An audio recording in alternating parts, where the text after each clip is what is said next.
ọ̀gẹ̀dẹ̀ bá gbé ara rẹ̀ ní fi nà iná ò mójú ẹni ó dá o iná ò mo pè ọ́ ó yá bá ń ṣe wọ́n bọ́ ṣẹṣẹ ṣojú.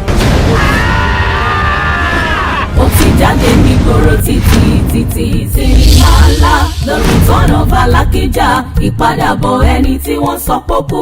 ọba adébúdú wọn lòun kò ṣó bẹ́ẹ̀ ló ń pa àjẹ́ èmi àjẹ́ rẹ̀ àwọn ọmọ mi méjèèjì ó ṣó mo lọ ti fẹ́ bẹ̀rẹ̀ báyìí. ọgbọ́nà rìntìrìntì ó dájú ìjà ìbọlẹ̀ Seriki múvì ọ̀gá àgbà níbi ká ṣe sinimá corporate pictures ló gbé jáde. ọjọ́ tí ewu bá wọlé tán ewu ìjọ náà léwu ráyé mọ́.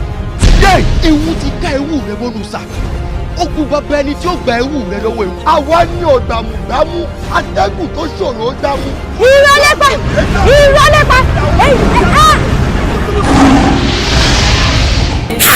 wọ́n sì òkú wọn ò mọ̀ wípé ẹsẹ̀ ẹ yọ síta. agbára ẹlẹ́yẹ jí òkú dìde. ìpadàbọ̀ òkú Alakija ń jà bí àyíra. the return of Alakija. ẹ̀yin ìyá mi o aṣọ wọn dá ẹ ṣeun o. total recall avenger no retreat no surrender.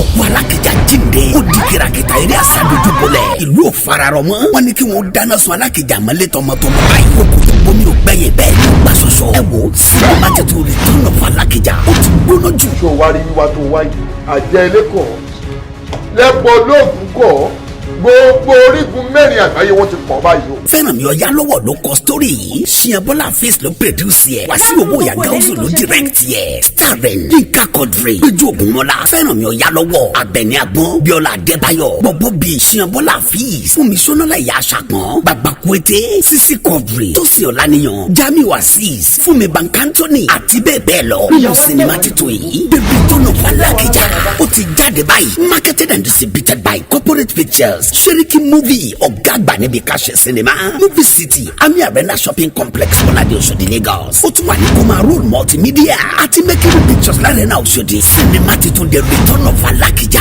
agbára gbàgbó sinimá tó gbóná retí tó dá jìnnìjìnnì bó lẹ́ni you can't afford to miss it grab your copy now. lẹ́nu rẹ sí mi. kí ni mo ti sọ.